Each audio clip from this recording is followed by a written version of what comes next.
Well, fining parents for crimes their children commit, that's the basis of a new bill called the Parental Accountability Act. It is based out of Tennessee. If passed, courts would be able to fine parents for each subsequent crime after a juvenile's first offense.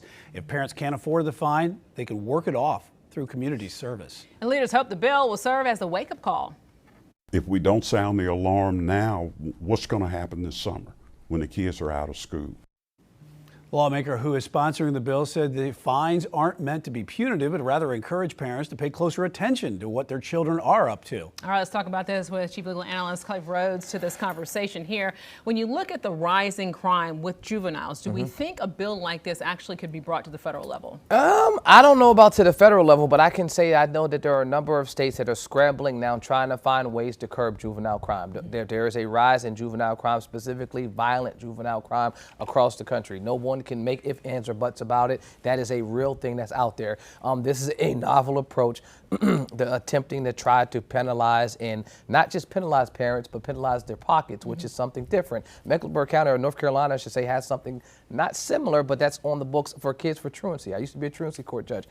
If your children don't go to school and you don't force them to be there, you can be held, the parent can be held criminally responsible for that. So then you put them in a program to divert the parents from being charged. You kind of weigh the pressure on them. And so something like that already exists. Where you're talking about a punishment, a fine, and you're saying that it's not, punitive. It kind of is punitive. You're talking about this being a novel idea. You have, as a criminal defense attorney, you've got a little bit of experience. You haven't seen any kind of law like this across the country at any state. I have not, but I mean, I can say I would hate to be the person or the group of people in the room trying to figure out how to solve this problem. Because as a criminal defense attorney, I have noticed a trend over the last number of years of people are getting younger and younger and younger with the serious types of crimes that are out there. Happening here in Charlotte, right? Right here in Charlotte. So we are experiencing that, and I'm not trying to flame the fires with that. But I also am not saying if I agree if this is the way, because to make criminality, to connect a monetary amount to it, if you think about it, if a young person is already convicted of a crime, they at some point will go to court, and then there'll be restitution connected to whatever crime is there, either some court fine or fee, but most ultimately, if it was a crime that was connected to a business or individual, there'll be restitution. And then who ultimately ends up paying that anyway? Right. The parents.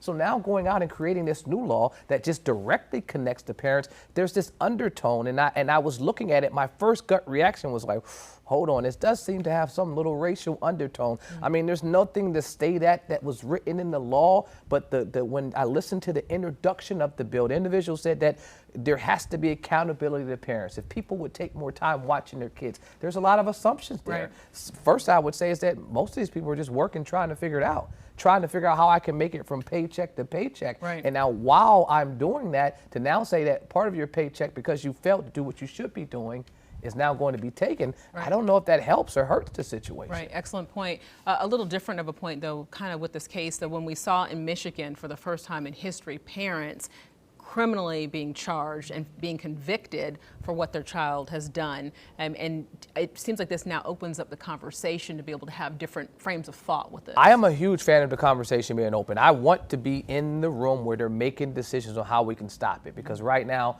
it is definitely a glaring and alarming problem. Have to leave it there. Chief Legal Analyst Clive Rhodes.